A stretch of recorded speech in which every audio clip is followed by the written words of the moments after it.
probate court, first-headed monster. Hey folks, elder law care attorney Patrick Kelleher. What is a veto power in a will? And who should hold that veto power in a will? I'm the author of How to Avoid the Four-Headed Monster of Estate Planning and Elder Law. What is a veto power in a will? Well, folks, first and foremost, a will, just so you know, typically is your admission ticket to probate court.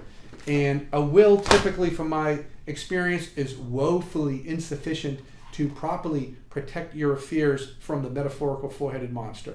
Because a will is going to end up in probate court. A will does not avoid probate court. A will spells out who's in charge of your affairs and who gets your stuff when you're gone. That's important, but it puts you on the radar. Oftentimes, it's waking up the sleeping bear if there's creditors out there lurking or looming, looking to put liens on your estate for maybe nursing home bills, Medicaid payback, estate recovery, things of that nature. And maybe disgruntled beneficiaries as well. So a will, folks, usually woefully insufficient to properly protect your affairs from the metaphorical four-headed monster. But if you have a will, you want to make sure it has sufficient powers in there. And typically those powers would go to your personal representative.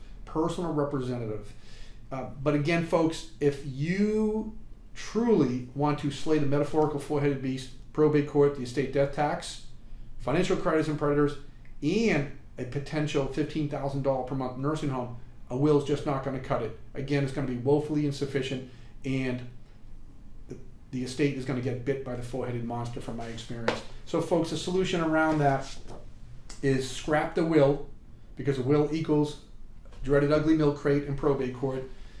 Work with an elder law attorney that has a process, and this is the solution around that, folks. Number one, create your trust, but it's not a magic red book. Think of your trust like a treasure chest, okay? Number two, get your treasures into your treasure chest. So if you own a home, make sure your attorney drafts a deed transferring the home into your trust or treasure chest. Get your cash assets in there as well. However, work with an experienced estate elder law attorney that knows how to cross the T's, dot the I's to get all your treasures properly in your treasure chest. Third step on the three-step treasure chest process is just manage and monitor your treasure chest. Keep a good eye on it for what I call the 3 L's. Changes in law. How often will that occur? How often does Congress change the tax code? How often does Medicaid change Medicaid rules and regulations? How much control do we have over that? Second L is changes in your life with your health, finances, and relationships. How many of us have the same health, finances, and relationships 5 years ago as we do today? And the third L is changes in learning in the elder law industry. So folks, my recommendation, work with an experienced estate elder law attorney that has a process. First step, again, is creating your trust. Second step is funding or retitling your treasures to your trust or your treasure chest. Third step, they're going to help you update the trust as you journey through the path of life. Why is that important, folks? Because the old saying is, the day you sign your trust is important, but what's the most important day you need it to work? And folks, hopefully that's many years from now.